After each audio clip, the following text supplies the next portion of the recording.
session for Veterans in Politics to interview Assembly candidates. But before we start, I think it's entirely appropriate if I'd ask you to stand, considering where we're at and what's in the Pledge of Allegiance. And there are plenty of flags. I pledge allegiance to the flag of the United States of America and to the republic for which it stands, one nation under God, indivisible, with liberty and justice for all. Thank you. The panel today for this first go-around will be Rob Lauer, Jim Jonas, Karen Steelman, Leo Benensky, Dr. Robin, Richard Hawkins, and Bruno Moya. And Mr. Moya is not with us at the present time. Pardon? Annie. She's on there. Melody Howard. On page 2. All right. And cameraman. Oh, we can't forget. This is going to be like the movie theaters, right? Rolling the credits. It would be Karen Stevens, Steve Sampson. And they'll also be at the doors. Does that mean like doorkeepers? I'm familiar with that. I will be asking each of the candidates to write a question. And I will pass sheets of paper out to the panel. I have not seen these questions, and I do not know who will receive it. Many of you will receive blank pieces of paper. It'll be up to the panel to determine whether or not you want to ask that question from the candidates. If for some reason you're not interested, if you think it's a poorly phrased question, or whatever, it'll be solely up to your discretion if you want to ask that question. But the question will be for both candidates. I asked the candidates, we may have candidates that have expertise in certain areas that they feel they would like to be asked. It's only fair that we should be able to highlight the candidate's knowledge, but then to have the other candidate also come in on those questions. And while the candidates are speaking, I'll introducing themselves. I'll hand these out. So we'll. Yeah, a quick note on time for them for both the introductions and the questions. This thing in front of me will start beeping at 50 seconds, which means you have 10 seconds left, and we'll rather summarily and abruptly and rudely cut you off at the end of your remaining 10 seconds. If you're asked for, unless somebody specifies a longer time at some point, if you're asked for a reply by the panel to the other's question, we'll give you 30 seconds, then you'll get a beep at 25 seconds. Okay.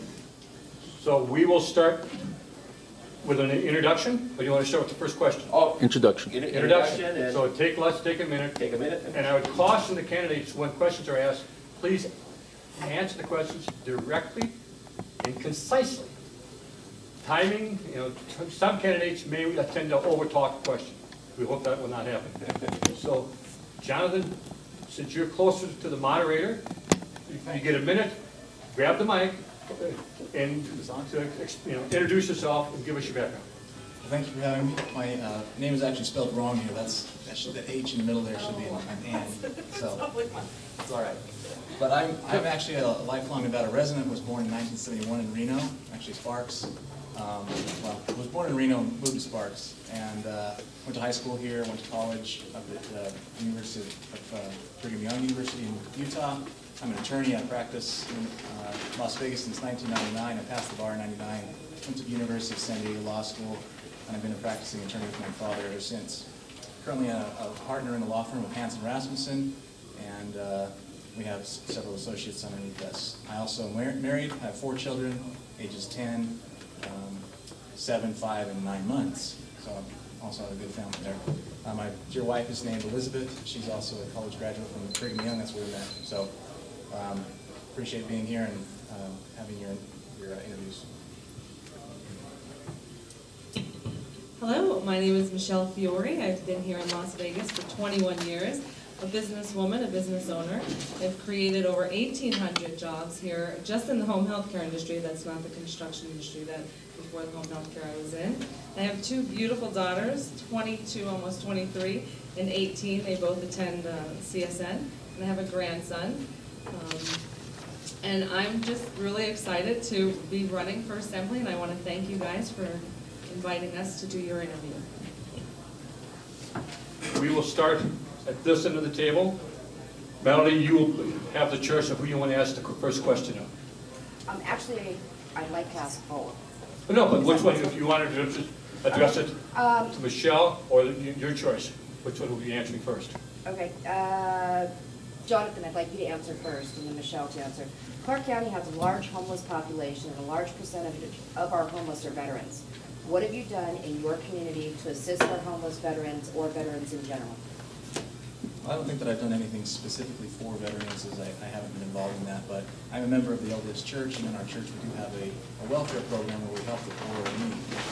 I donate to my church, and I provide other things called fast offerings, which every month we provide to the church a certain amount of money, which goes to help the poor and needy in our community, not just, actually in our ward boundaries, not just the members of our ward, but other people who need help. So if there are veterans that are in our area that we see, we do, in fact, could help them through our church. Thank you. Well, the father of my children is a vet, and my heart lays dear with our vets. And I really and truly believe in my heart and soul we don't do enough to thank our vets. I personally, in December, we did a food drive and a clothing drive for our vets, along with the help of the Catholic Charities, and Linda Michoacan stepped up to provide some food for them as well. We had a whole truckload. Our Metro SWAT team actually picked up all of the things and delivered them. That's one. Another thing we do for our vets is our VA benefits that our vets receive sometimes isn't up to par. I mean, they get home health care services, and they get an allotment of money in their checks, which for their home health, especially when they're disabled, and they sometimes fall in the cracks and they lose their files. Well, our home health care agency actually steps in and provides home health care for them. Sometimes we don't get paid for it, and we still do it on a pro bono basis. Leo. We'll start from Michelle, kind of alternate back and forth. What in your background and your experience do you feel qualifies you to be in the Assembly? For both. Well, I'm 21. That's the qualifications. We have a citizen legislative session up there. And as a businesswoman that actually signs the front of the checks, not the back of the checks, that has to make a payroll, that has to fight with our government, that competes with unemployment, that is constantly in the why the heck is this going on, that's really what qualifies me. I've been up in our session, and we need a little bit more business-friendly legislators up there than we have. I echo that as well. I'm also a business owner. I own my law firm, and I employ various people. But I think what sets me apart from this story is the fact that I am an attorney. Not that that's any better than anybody else, but I do have a very good understanding of the laws that are written. I can actually understand what these legislators are trying to do when they try to slip something in. I have a good understanding of the fundamentals of the Constitution and why it should be followed, and am able to look at that, of any laws in conjunction with the Constitution, to see whether or not I believe it would actually be constitutional. Not only do the courts have a duty to be constitutional with the laws, also does the legislature. And the legislature should have that responsibility first and foremost of making sure that any assembly law that is forwarded on to either the other houses or for final signature by the governor is constitutional. So that's why I have that understanding and that background that makes me a little bit better candidate. Am I allowed to respond? Okay, 30 seconds. Congratulations on your law degree. My degree is in with people, and as the representative for my people and my constituents in my district, it's what they want that we put into law. How much more of that?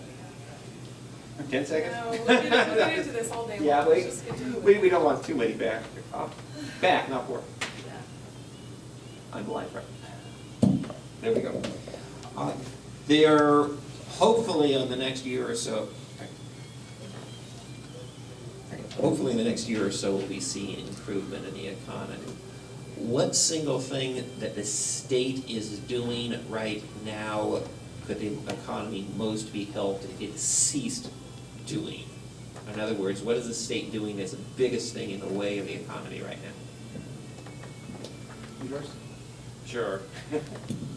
Well, again, as a business owner, we're constantly being tackled with additional increases in fees, in licensing fees, just all these variety of fees and payroll fees that really hurt the economy. We are unable to hire employees when we have these excessive fees. And so what I would do is put a hold on any, I believe the legislature just passed without any type of law, they just did it through regulation, passed an increase in these legislative, or these actual business licensing fees, which again hurts the businesses who hire people.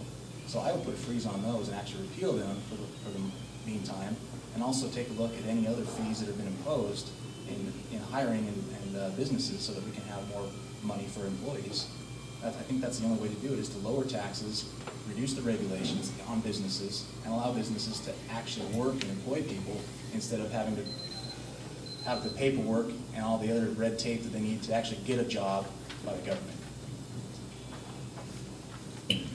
I echo what he says. It sounds sexy. However, when you're up as being a legislator, you've got your other 62 legislators that you have to communicate and negotiate with. And if you're unable to do that and you just want to freeze that and everyone says, no, that's not going to happen, that's not going to happen. So I do echo what he's saying. However, logistically, you do have to work with our fellow legislators, Democrat, Republicans. Okay, but for the quickie 10-second follow-up, can either of you name a specific act or program, rather than generally we need to cut back? Our unemployment, it's federal, so it's hard to talk about in the state-wise, but that's my biggest competitor. Some of our entry-level positions are $10 an hour, and I compete with unemployment because that's what they're paying for 99 weeks. I believe that there's a state minimum wage law that I believe it should be repealed. It simply drives many people out of the workforce, especially the young people who want to get jobs. So I think that needs to be looked at and curtailed. Specifically, don't know, not there yet. Thank you. This question for both of you and Michelle. I'll have you answer first, ladies first, I think. Okay, if elected, what specific bill would either one of you propose? And not just proposing a bill, but you need to get it passed. What compromise would you be willing to accept, i.e. in the way of earmarks, in order to get your bill passed?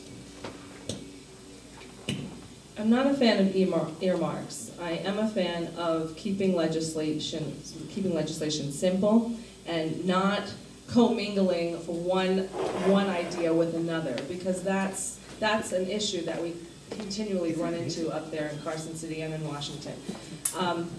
So a specific bill that I would really look into right now, I'm reading the Chapter 40 bill, which is our construction default bill, and there's a lot of problems with it. We're having a lot of deaths about it. Right now we've got 3. It's still under investigation. It could be murder, could be suicide, but it's hard to say something's a suicide when someone hangs himself with broken kneecaps. So these are things that are dear to my heart, and to keep the economy going and our construction going here, I would look at Title 40 to amend it, if not repeal it.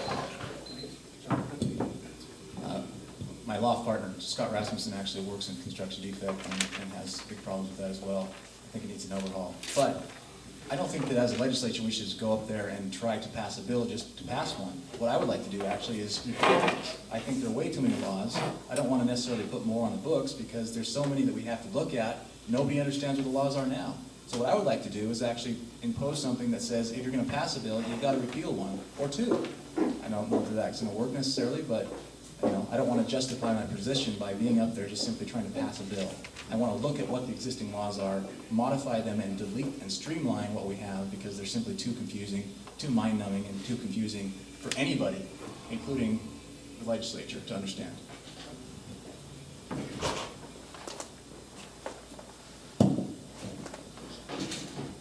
I've had several friends die in my Army unit, and I want to make sure they're remembered. And so I want to know today if you're willing to sign the pledge to this legislation draft bill in its general principles. The Nevadans will always remember Veterans Memorial Act. And if you are elected, will you vote for that legislation? Me first. I do. I read it over here. Again, it's the first time I've seen it. I don't know all the ins and outs, but I like most of it. The only problem I have is the issue of funding. It says the Office of Veteran Services would only pay the citizen commissioners for travel, daily food, lodging, and so forth.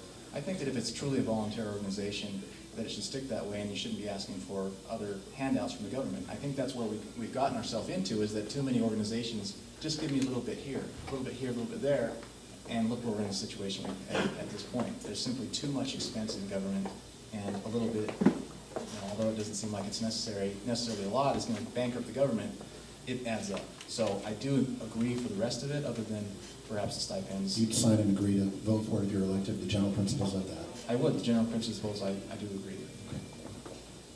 The general principles, I have not read this, so you had just handed this to me before stage. One of the things as your future legislator is you cannot sign everything that's put in front of you without doing your research on and making sure that this is a benefit. Anything that has to do with the vets, and again, the father of my children is a vet, I will work hard to make sure that's implemented. However, we still have to know what we're signing. I won't sign a bill blind. I won't vote on a bill without reading it. So I can't say to you, yes, I'm going to sign this, unless I do the research on it. What is this going to cost taxpayers? What is it going to cost? And what is it really about? So if it's protecting our vets and you know, remembering our vets, absolutely. So your principles, I believe, is good, but as of today, until I actually do this research on it, I cannot sign it. When would you both be able to get back to us and let us know when you can sign it? I can sign it today, minus the pay part. Yeah, I'm not, I would say give me 24 hours to actually view the bill and do my research, due diligence, and yeah, I'm not going to put myself in that position. Thank you.